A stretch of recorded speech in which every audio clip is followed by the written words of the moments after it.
Who's really good at telling fact from fiction on the web? That's the question our research team at Stanford wanted to find out.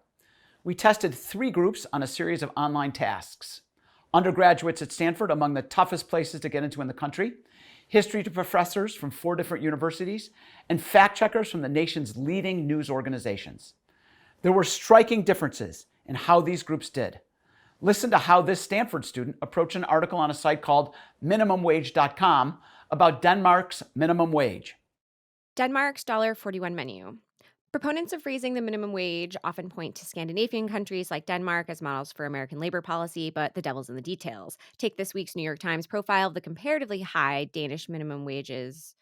I'll put that on the side for later. I'll scroll through it. For example, the authors ask, if the Danes can do it, why can't the United States?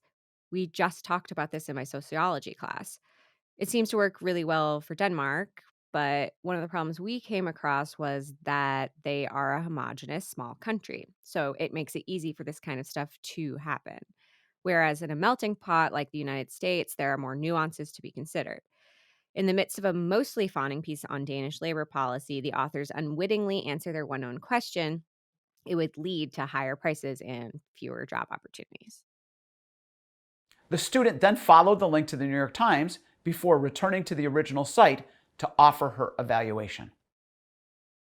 I think this one's a little simplistic. I think the New York Times article is a little more nuanced. I don't think you can write what is this, 500 words on something like comparing Denmark and the United States. It's a little simplistic. The New York Times article is a little more nuanced, so I like it better. This is an intelligent young woman. She's a careful reader.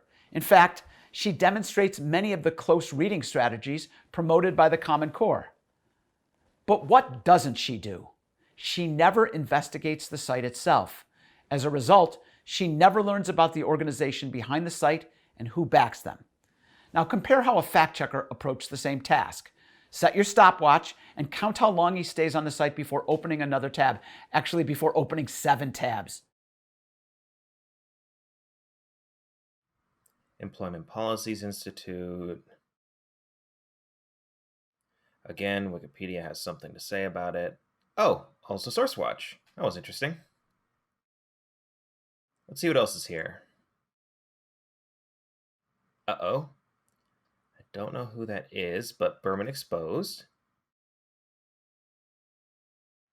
Corporate America's New Scam.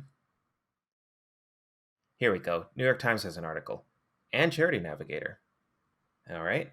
Rick Berman and the Libertarian Shell Game. Okay, there's a bunch of stuff. In less than a fraction of a second, he leaves this unfamiliar website. He engages in what we call lateral reading, the act of turning to the broader web to find credible information. In 30 seconds, the fact checker has already figured out who's behind minimumwage.com, a Washington, D.C. public relations firm led by a former corporate lobbyist. The fact checker's approach reveals a paradox. To evaluate an unfamiliar site, you gotta leave it. Every one of the fact checkers did this. 40% of the historians never got to who backed minimum wage. As for those smart Stanford students, 60% remained in the dark. Now here's a second example. Let's see how a university historian did at evaluating an article about adolescent bullying on a site of the American College of Pediatricians. This group's official sounding name is a smokescreen.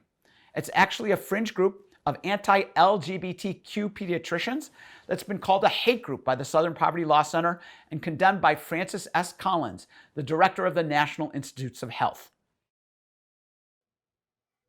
Okay, so here I'm clearly looking at an official website. I always look at the actual HTTPS. I see that this is a .org designation. So this is some kind of nonprofit organization, and it's clearly meant to be the American College of Pediatricians. So that's got to be about children. Headline, bullying at school never acceptable. That sounds pretty reasonable. This is from October 2013. When I'm looking at this, I'm thinking, all right, why are the American College of Pediatricians talking about this? Clearly, it has to do with children's health. There's been an uptick in public concern and interest in bullying particularly cyberbullying, but also other forms of bullying that might take place in school.